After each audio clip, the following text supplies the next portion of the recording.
The sovereignty of silence beyond all dogma. My beloved ones, you have come here with questions, you have come here with logic, you have come here with your heavy bags of knowledge. You want to argue, but I tell you, I am not here to win an argument. I am here to win you over to the side of life. I can argue against Jesus, I can argue against Mahavir, I can argue against Lao Tzu, and I can certainly argue against Buddha. Why? Because they are not here, and their followers have turned their living breaths into dead words. But you cannot argue against me. This sounds like the ultimate arrogance, does it not? But look deeper. It is not arrogance, it is a simple statement of fact. You cannot argue against me because, in the first place, I have not given you any dogma. A dogma is a prison built of thoughts. You can argue against a thought because one thought can always be countered by another. If I say God is, you can say God is not.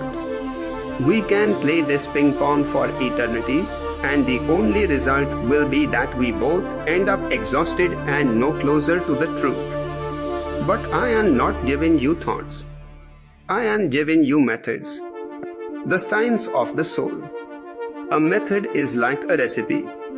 If I tell you that mixing 2 parts hydrogen and 1 part oxygen creates water, what is there to argue about? You don't stand in the laboratory and shout, I disagree.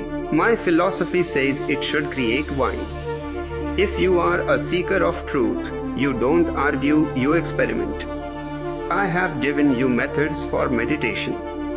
They are surgical. They are designed to cut through the thick layers of conditioning that society, the church, and the state have wrapped around your heart. If you try the method, I know it is going to succeed. I don't believe it will succeed, I know it. I know it by my own experience. I have walked the path. I have seen the sunrise, and I am describing the view to you. If you are standing in a dark basement and I tell you there is light outside, you have 2 choices. You can stay in the dark and argue that light is a myth, or you can walk up the stairs and see for yourself. If you don't try it, you have no right to say anything about it. Your disbelief is just as much a crutch as someone else's belief. Both are ways to avoid the actual work of transformation. The trap of the follower. Most people don't want a method, they want a master who will carry their burdens. They want a Jesus who will die for their sins so they can keep on sinning comfortably. They want a Buddha who will find enlightenment so they can just read about it. I am not that kind of master. I am more like a mountain guide. I can show you the trail, I can warn you of the cliffs, but I cannot walk for you. My legs cannot move your body. My lungs cannot breathe for you. The world is full of followers. To be a follower is to be a sheep, and where there are sheep, there will always be butchers. I don't want followers. I want fellow travelers. I want rebels. The rebellion against the mind. The mind is a magnificent servant but a terrible master. And your mind is currently sitting on the throne. It is the mind that wants to argue. It is the mind that wants to be right. Have you ever noticed that when you win an argument, you don't feel more peaceful? You only feel a temporary surge of ego adrenaline. Then, 5 minutes later, you are looking for the next person to defeat. This is a game of the marketplace, not the temple. I am teaching you how to step off the throne. Meditation is the art of dethroning the mind. When you sit in silence, truly in silence, all arguments disappear. Does the mountain argue with the sky? Does the river argue with the ocean? Existence is a vast harmony. Only man is the discordant note, because only man thinks he knows better than existence. The courage to be ignorant. Society rewards knowledge. The more facts you have in your head, the more educated you are considered. But I tell you, knowledge is a barrier to knowing. Knowledge is borrowed. It is second-hand. It is a collection of dead butterflies pinned to a board. Knowing, on the other hand, is a living, breathing experience. To know, you must first have the courage to be ignorant. You must clear away everything you have been told about God, about love, about yourself. You must become a blank sheet of paper again. Only then can existence write its message upon you. The fragrance of the present. Why am I so certain of my methods? Because they bring you back to the only reality there is, the now. Arguments are always about the past or the future. The Bible says this: past. If we do this, heaven will be that. Future. But where is the present? Where is the scent of the flowers blooming right now? Where is the sound of your own heartbeat in this very second? A method of meditation is simply a way to stop the horizontal movement of the mind into the past and future and to start a vertical movement into the depth of the present. When you are here, totally here, there is no room for Jesus, Mahavir or Buddha. Even Osho is not needed. When you have reached the center, you are the master. You are the truth. You are the life. The invitation to the dance. Don't listen to me with your intellect. Listen to me with your heart. The intellect is like a pair of scissors. It cuts things into pieces to understand them. The heart is like a needle. It sews things together. I am not offering you a new religion. Religions are just old arguments that have become frozen. I am offering you a dance.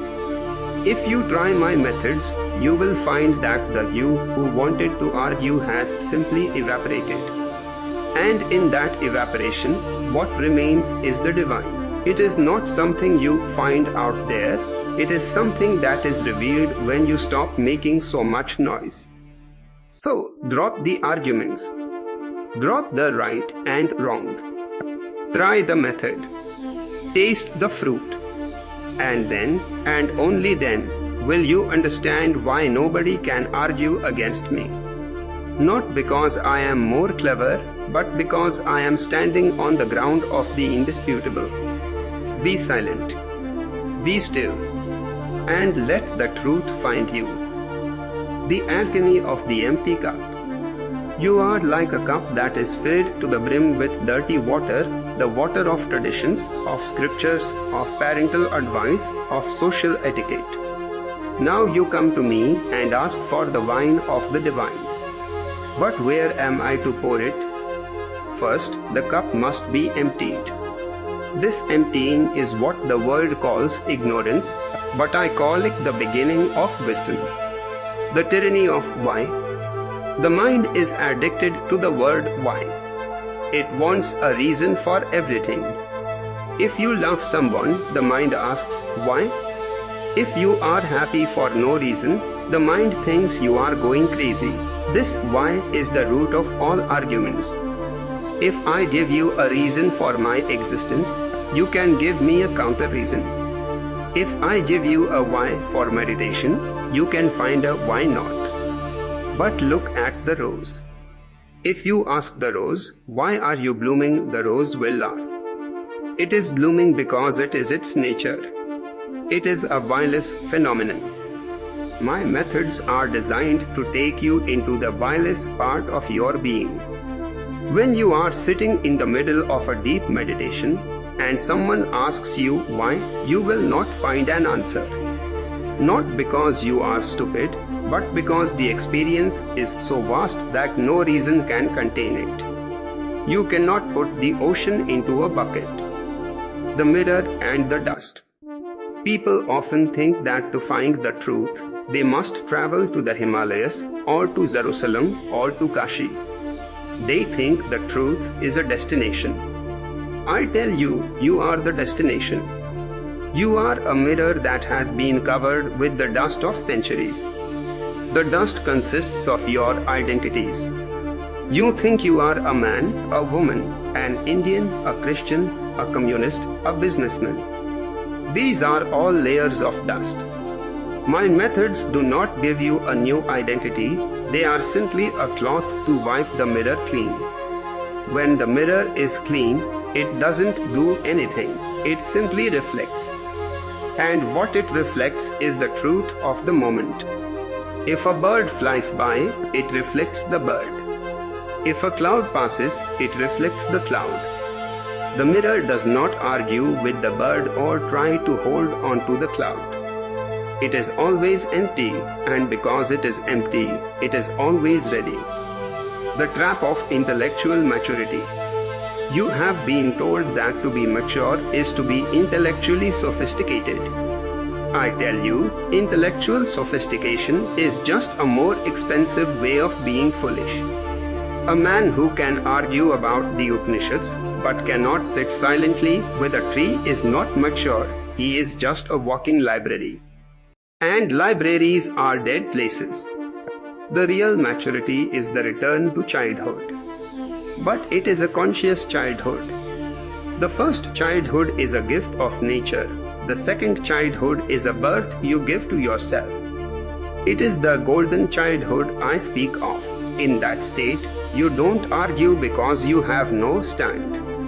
To argue, you must have a fixed point, a prejudice. I have no stand.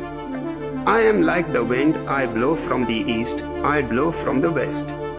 If you try to catch me in a net of logic, you will find the net is empty. The science of transformation. My methods work because they are based on the physiology of the human consciousness. When you do my dynamic meditation, for example, you are using the body to break the mind. The mind is a very clever prisoner. It knows how to pick the locks of your logic. But the body is innocent. If you breathe chaotically, if you scream, if you dance like a madman, the mind gets confused. It doesn't know what to do with a body that isn't behaving socially. In that confusion, the mind's grip loosens. And in that gap, the light enters. Image a crack in a stone wall through which a single, bright ray of sunlight shines. You cannot argue with that light. You can only be it. The ultimate rebellion, being happy. In a world that is miserable, being happy is the greatest rebellion. People will forgive you for being a criminal, they will forgive you for being a failure, but they will never forgive you for being ecstatic. Your ecstasy reminds them of what they have lost. My motivation for you is this: stop trying to be a good person according to the world's definition. Be a real person. A good person is often just a person who is too afraid to be bad. A real person is someone who has the courage to live their own truth, even if it contradicts all the Bibles and Qurans in existence.